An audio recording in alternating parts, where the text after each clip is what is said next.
Վարչապետ Նիկոլ Փաշինյանը խորհրդարանում է ԱԺ կառավարություն հարց ու պատասխանի ժամ է։ Ընդդիմադիր պատգամավոր Թադևոս Ավետիսյանն այսպես ասած շառ ու փորձանքից հեռու մնալու համար կառավարության չիրականացրած խոստումների մասին հարց չի ուզում բարձրացնել։ Այդ իսկ պատճառով հարցն ուղղում է ներքին գործերի նախարարին։ Տիկին նախարար, ինձ բազմաթիվ քաղաքացիներ են դիմում հաշվառման եւ գրանցման գրասենյակներում կամ ավելի ճիշտ բաժիններում հերթերի հետ կապված։ Եվ այդ դժգոհությունները ոչ միայն շատ են բազմաթիվ քաղաքացիների կողմից ուղղող, այլ նաև ըստ էության օբյեկտիվ հիմք ունեն։ Այսինքն պետությունը նաև նկատի առնելով այս մեծ ծավալը պետքա լուծումներ գտնի, որտեղ խնդիրը տևական ժամանակա կա եւ հետ նահանջելու փոխարեն ավելի ագրեսիվ առաջ է գնում։ Արփինե Սարգսյանը պատասխանում է. Պարոն Ավետիսյան, իրականում ոչ թե մենք նահանջ ունենք հարցի կարգավորման, այլ հակառակը ունենք առաջընթաց։ Որովհետև դուք նշեցիք, որ այո, մենք ներդրել ենք հերթագրման նոր համակարգ, ընդ որում, երբ որ մենք ասում ենք ներդրել ենք հերթագրման նոր համակարգ, պիտի նկատի ունենանք, թե մենք ինչ ունենք դրանից առաջ։ Մենք դրանից առաջ ունենք իրավիճակ, երբ որ քաղաքացուն կարող էր ընդհուպ մինչև քննության նախորդ օրը հասցեագրվեր հաղորդագրություն, որ վաղը պետք է հրավիրվի հաշվառման քննական կոնկրետ ստորաբաժանում եւ տա գործնական քննությունը օրինակ։ Երևանն է հիմնական նախընտրելի վայրը մեր քաղաքացիների այդտեղ ստանալու ծառայությունը, չնայած որ մոտակա օր, ավելի հարմար ամիս, ավելի հարմար օր կա մոտակա մարզերում կամ ավելի հեռավոր մարզերում։ Այս պայծրությամբ մենք որոշ հաստիկային միավորներ ենք ավելացրել Երևանի հաշվառման քննական ստորաբաժանում, ավելացվել է նաեւ տրանսպորտային միջոցների թիվը,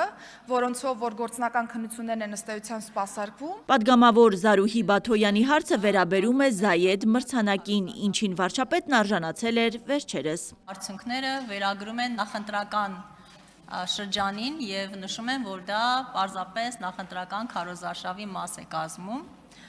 Ես այնուամենայնիվ կուզեի, որ դուք խոսեիք այս մրցանակի եւ հրավերի մասին եւ դա ինչով է կարեւոր մեզ համար եւ արդյոք դա ի վերջո ինչ գաղտնիք կա, ինչպես եք դուք հաջողացնում այդքան այսպես միջազգային նաև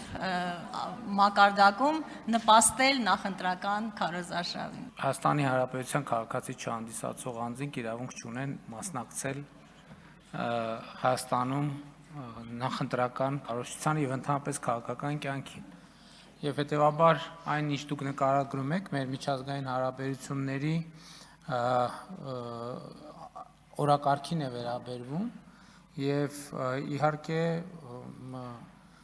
այն ինչ որ մենք արել ենք միջազգային մեր հարաբերություններում հավասարակշռված եւ հավասարակշռման արտաքին քաղաքականություն որդեգրելուց հետո եւ դրա արդյունքում թերևս ամեն ինչի մասին այս ամբիոնից խոսել ենք, եթե ոչ այս ամբիոնից գոնե հրապարակային։ ԿՊԱ-կան պատգամավոր Արթուր Հովհաննիսյանն էլ հարց է բարձրացնում. ինչպես է ստացվում, որ Եվրամիությունից Թուրքիայից հնչում են Հայաստանի Հանրապետության խաղաղությանն ուղղված քաղաքականությանն աջակցող հայտարարություններ, բայց Հայաստանի ներսում մի շարք ուժերի, հատկապես ընդդիմության կողմից, սա դիտարկվում է որպես մեր երկրի ներքին կյանքին միջամտելու փորձ։ Այդ մեկնաբանությունները մանիպուլյացիա են եւ որևէ այլ կերպ դրանք անվանել չի կարելի։ Ցավոք սրտի այդ մանիպուլյացիաները դարձել են մեր քաղաքական հասարակական կյանքի ամենաառօրյայի մասը եւ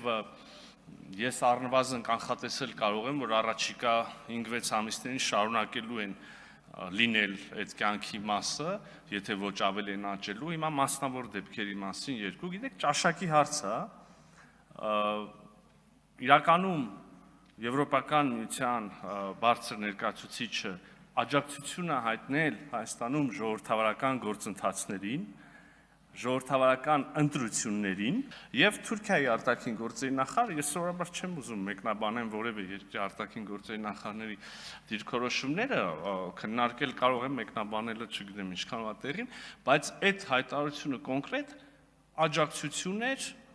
Հարավային Կովկասում խաղաղության գործընթացին, Հայաստանի եւ Ադրբեջանի միջև հարաբերությունների կարգավորման գործընթացում վարչապետ Փաշինյանի ունեցած դերակատարությանը։ Երբ է վերջապես դադարեցվելու պետական բյուջեն թալանելու եւ շռայլ պարգևատրումներ իրականացնելու գործընթացը։ Հարցին վարչապետն է պատասխանում։ 2025 թվականի բյուջեում մենք պետական ապարատի պահպանման ծախսերը կրճատել ենք 4%-ով, որը ընդհանուր առմամբ կազմում է 6.5 միլիարդ դրամ։ Այսինքն 2025 թվականին մենք պետական ապարատի ծախսերի համար, այդ թվում աշխատավարձերի եւ այլնի համար կրճատել ենք ֆոնդը 6.5 միլիարդ դրամով, պահպանման ծախսերը ընդհանուր առմամբ, ճիշտ եմ, չէ՞, ասում 6.5 միլիարդ դրամով։ Սա մենք ինչի համար ենք արել։ Սա մենք արել ենք հետևյալ տրամաբանությամբ, որ մենք համարել ենք, որ պետք է մեխանիզմներ ստեղծենք, որպեսզի պետական ապարատը ինքը փնտրի եւ գտնի պետական բյուջեում անարդյունավետ ծախսող տեղեր, ուրեմն միավորներ, հաստիկներ, որոնց անհրաժեշտությունը չկա, բայց որոնց վրա գումար ենք ծախսում եւ 25 թվականին մենք 6.5 միլիարդ դրամով փաստացի կրճատել ենք այդ ծախսերը։ Նիկոլ Փաշինյանն անդրադառնում է արտաքին հետախուզության ծառայության վերջին զեկույցին։ Ուզում եմ նաև ընդգծել, որ նույն արտաքին հետախուզության ծառայության տարեկան զեկույցում ընդգծված էր, որ Հայաստանի եւ Ադրբեջանի միջև ռազմական էսկալացիան գնահատվում է գրեթե անհավանական։ Այսինքն սա արձանագրում է, որ Հայաստանի եւ Ադրբեջանի միջև հաստատված է խաղաղություն։ Մեր ռազմավարությունը հետևյալն է, մենք մեր երկրի պաշտպանունակությունը սիստեմատիկ կերպով ավելացնում ենք եւ ես կարող եմ ասել, որ հաջողությամբ ենք դա իրականացնում, ընդ որում ես արդեն հրապարակային ասել եմ եւ անձամբ իմ ուղեկցությամբ առնվազն 2 խումբ այցելել է եւ մենք ի ցույց ենք դրել, այդ թվում հանրության բացի այդ խմբից այլ խմբեր են եղել, մեր ռազմավարությունը այն է, դա է, ինչ վերաբերվում է խաղաղության հետագա ամրապնդման եւ ինստիտուցիոնալացման հարցերին, մենք այդ ուղղությամբ շարունակում ենք մեր դիվանագիտական աշխատանքը։ Փաշինյանն Ադրբեջան-Հայաստան խաղաղության օրակարգը վերլուծելիս նշեց. Հայաստանի Հանրապետությունը ոչ մի րոպե չի կորցրել ու չի կորցնի իր զգոնությունը։ Հունվարի 21-ի դրությամբ Հայաստան-Ադրբեջան սահմանի երկայնքով կատարյալ խաղաղություն է, կատարյալ խաղաղություն։ Մենք վերջը ինչ պայմաններով երբ ենք մտնելու Ադրբեջան, առանց ադրբեջանցիների հետ առերեսվելու եւ հասնելու ինչ որ մի կետ։ Ասեմ, կոնկրետ ժամանակ ասեմ, դա տեղի ունենալու այն ժամանակ,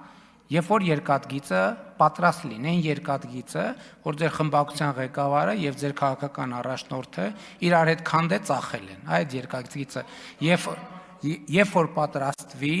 երբ որ պատրաստ լինի, այսինքն իմ հասկանում եք, մենք չենք կարող ուսով գնաց տանենք։ Գնացքը գնում է երկաթուղով։ Հիմա ինչի՞ է գալիս Վրաստանի տարածքով, որովհետև Հայաստանին, Ադրբեջանին կապող երկաթուղի չկա, հասկանում եք, չկա, նետու։